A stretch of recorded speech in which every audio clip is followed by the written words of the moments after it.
बिस्मिल्लाहिर्रहमानिर्रहीम अस्सलाम वालेकुम। आज हम बना रहे हैं एक बहुत ही ज़बरदस्त, बहुत ही आसान बीफ कढ़ाई। इसको हम प्रेशर कुकर में बनाएंगे और आपको इसे बनाने में 30 मिनट लगेंगे। सिर्फ़ और सिर्फ 30 मिनट में आप बना के इसको रेडी कर सकते हैं। वरना आपको पता है कि बीफ को गलाने में कितना टाइम लगता है, लेकिन ये इतनी आसान रेसिपी है कि आप लोगों को बना के और खा के मज़ा आ जाएगा।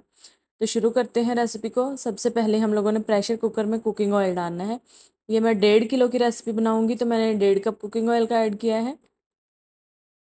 जब ऑयल हल्का सा गर्म हो जाएगा तो इसके अंदर हमने खड़े मसाले ऐड करने हैं। ये 2 बड़ी इलायची हैं, ये दालचीनी के 2 टुकड़े हैं छोटे छोटे से, ये ज़ीरा है 1 चम्मच, 1 टेबल स्पून ज़ीरा है, और ये कड़ी पत्ते हैं 2।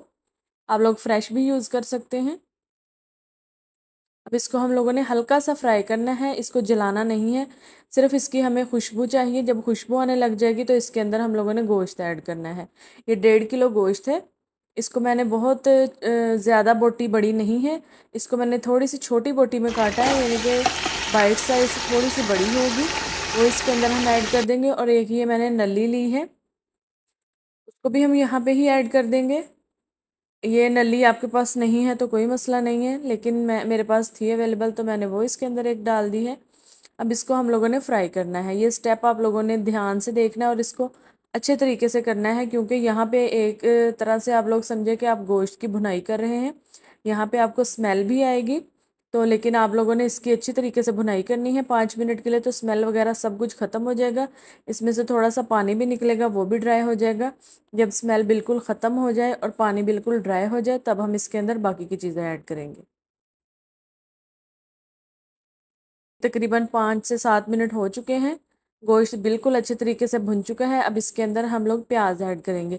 ये एक बड़ा प्याज है, मीडियम साइज़ के हो तो आप लोगों ने 2 ऐड करने हैं, और ये 3 टमाटर हैं बड़े साइज़ के। प्याज आप लोगों ने इसमें बहुत ज़्यादा ऐड नहीं करना, क्योंकि कढ़ाई वगैरह में ज़्यादा प्याज नहीं डाला जाता, टमाटरों में और अदरक लहसुन में बनती है ज़्यादा।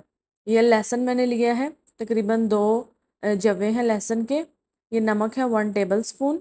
अगर आप 1 किलो की बनाएंगे तो आपने थोड़ा सा कम डालना है। और यह है 1 टेबल स्पून सुरख मिर्च का पाउडर, और ये हल्दी है 1 टीस्पून। अब यहाँ पे आप लोग देख सकते हैं कि मैं पानी डालने लगी हूँ, लेकिन ये ठंडा पानी नहीं है, पानी आपने गर्म करके डालना है। ये 3 कप मैं पानी के डालूंगी, क्योंकि गोश्त हमारा गर्म है। इसके ऊपर अगर ठंडा पानी डालेंगे तो गोश्त सख्त हो जाएगा और इसको गलने में बहुत ज़्यादा टाइम लगेगा। और यहाँ पे आप लोग एक और चीज़ नोट करें कि मैंने इसमें सब्ज़ मिर्चें और अदरक ऐड नहीं किया, वो हम यहाँ पे ऐड नहीं करेंगे, वो हम बाद में ऐड करेंगे। इसको अब अच्छी तरह से मिक्स कर देंगे। और पानी आप लोगों ने ध्यान रखना है कि आपने ठंडा पानी यहाँ पे ऐड नहीं करना। अब हम प्रेशर कुकर को बंद करेंगे और इसको टाइम लगा देंगे। आप लोगों के आप लोगों को हिसाब होगा कि कितने टाइम में आपका गोश्त गलता है। मैं सीटी चलने के बाद इसको 20 मिनट के लिए कुकर को चलाऊंगी।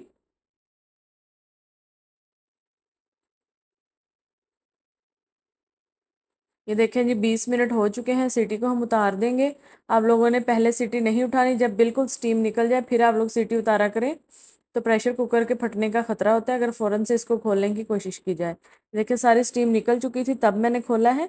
अब हम इसके अंदर से जो नली थी वो निकाल देंगे, क्योंकि उससे इसको हिलाने में बहुत मुश्किल पेश आती है। इसके नीचे आग चला देंगे और जो थोड़ा सा पानी है इसके अंदर उसको हम ड्राई करेंगे। अच्छा, इसमें आप लोगों ने एक चीज़ का और भी ध्यान रखना है कि जैसे मैंने 3 कप पानी डाला था, ये तकरीबन आधा कप पानी इसके अंदर है, इसको हम ड्राई कर देंगे। लेकिन अगर हम लोग पहले ही कम पानी डालते तो ये नीचे लग जाना था, इसने जल जाना था, क्योंकि इसमें ऑयल पहले से मौजूद है। इसलिए आप लोगों ने इस बात का भी ध्यान लाजमी रखना है। अब ये इसमें ऑयल भी है, सब कुछ है, इसमें हम कुछ भी ऐड नहीं करेंगे, इसकी भुनाई भी की हुई है और गोश्त बहुत अच्छे तरीके से गला हुआ है।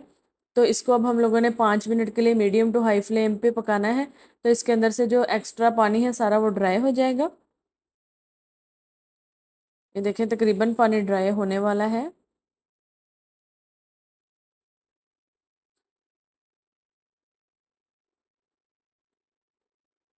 ये देखें जी, अब इसके अंदर हमने यहाँ पे ऐड करना है अदरक का पेस्ट 1 टेबल स्पून, और सब्ज़ मिर्चें कुटी हुई 1 टेबल स्पून। ये आप लोगों ने तब ऐड करना है जब पानी बिल्कुल ड्राई होने के करीब हो। पानी में नहीं डालनी आप लोगों ने। तो इसको अब अच्छी तरह से हम हिलाएंगे और यहाँ पे इसकी हम थोड़ी सी भुनाई करेंगे। इससे बहुत अच्छी सी फ्रेश सी अदरक की और सब्ज़ मिर्चों की खुशबू आती है और इसका टेस्ट ही डिफरेंट होता है।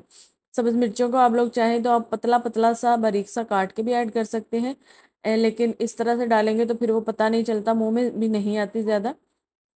ये देखिए जी, ऑयल इसका सेपरेट हो चुका है। अब इसको हम लोगों ने भूनना है 2 से 4 मिनट के लिए मज़ीद। अब ये गोश्त हमारा बिल्कुल अच्छे तरीके से भुन चुका है, इसमें नमक, मिर्च हर चीज़ परफेक्ट है। यहाँ पे आप लोगों ने क्या करना है कि इसकी हम लोगों ने फ्लेम बिल्कुल स्लो कर देनी है। अगर आप लोग एक्सपर्ट नहीं हैं कुकिंग में तो फ्लेम को बंद कर दें। बंद करके इसमें हमने 5 टेबलस्पून दही के ऐड करने हैं। ये फेंटा हुआ दही है, तो आप लोगों ने बहुत ज़्यादा भी दही नहीं डालना। इस तरह आपने दही डालना है 5 टेबलस्पून भर के। अब इसको हम लोगों ने मिक्स करना है। मिक्स आप लोगों ने अच्छी तरह करना है। अगर आप लोग इसके नीचे आग चला के दही डालेंगे तो फिर वो दाना सा बन जाएगा। अगर आप लोगों को दानेदार कौरमा बनाना है तो आप लोग फिर फ्लेम को ऑन करके इसमें दही ऐड करिएगा। लेकिन हम लोगों को दाना नहीं चाहिए, हमें बिल्कुल स्मूथ सी ग्रेवी चाहिए। अब ये बिल्कुल दही मिक्स हो चुका है। अब इसके अंदर हम थोड़ी सी हल्की सी आग चलाएंगे इसके नीचे,